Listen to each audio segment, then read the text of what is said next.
নমস্কার বন্ধুরা, আজকে আমরা এই ভিডিওতে আলোচনা করব আমাদের ওয়েস্ট বেঙ্গল গভর্নমেন্টের পক্ষ থেকে চালু করা নবান্ন স্কলারশিপের ব্যাপারে।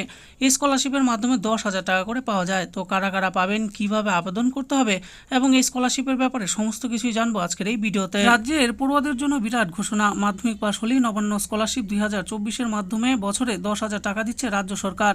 এই স্কলারশিপ পেতে কোনো পরীক্ষা দিতে হয় না, যোগ্য হলেই টাকা পাবেন। পশ্চিমবঙ্গ সরকার রাজ্যের আর্থিকভাবে দুর্বল মেধাবী শিক্ষার্থীদের লেখাপড়ার সহায়তার অনেক ধরনের স্কলারশিপ চালু করেছে। এর মধ্যে অন্যতম হলো নবান্ন স্কলারশিপ। প্রতি বছর এই স্কলারশিপের মাধ্যমে টাকা পেয়ে উপকৃত হয় রাজ্যের হাজার হাজার শিক্ষার্থী। মাধ্যমিক থেকে শুরু করে স্নাতকোত্তর পর্যন্ত সকলেই এই স্কলারশিপ পাওয়ার যোগ্য। সম্প্রতি 2023-24 শিক্ষাবর্ষের জন্য স্কলারশিপে আবেদন প্রক্রিয়াও শুরু হয়েছে।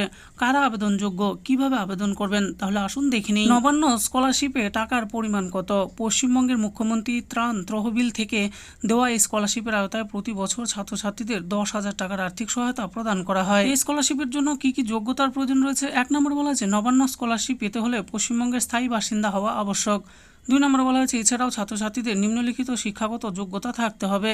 মাধ্যমিকে 50% থেকে 60% নম্বর, উচ্চ মাধ্যমিকে 50% থেকে 60% নম্বর, স্নাতকে 50% থেকে 53% নম্বর পেতে হবে।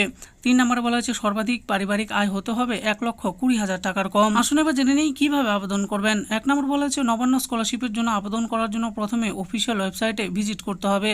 এরপর apply for financial assistance for education অপশনে ক্লিক করে মোবাইল নম্বর ব্যবহার করে সাইন আপ করতে হবে।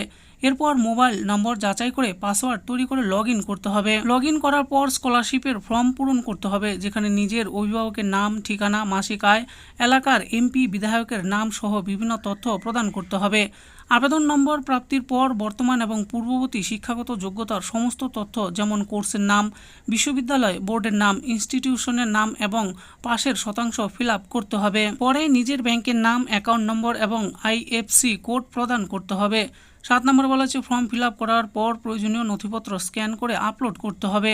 8 নম্বরে বলা হচ্ছে সমস্ত তথ্য যাচাই করে নবান্ন স্কলারশিপ ফর্ম সাবমিট করতে হবে, তবেই আবেদন প্রক্রিয়া সম্পন্ন হবে। প্রয়োজনীয় ডকুমেন্টস কি কি লাগবে? 1 নম্বরে বলা হয়েছে প্রয়ার ফর্ম, নবান্ন স্কলারশিপ ফর্ম। 2 নম্বরে বলা হয়েছে এমপি বিধায়কের শংসাপত্র।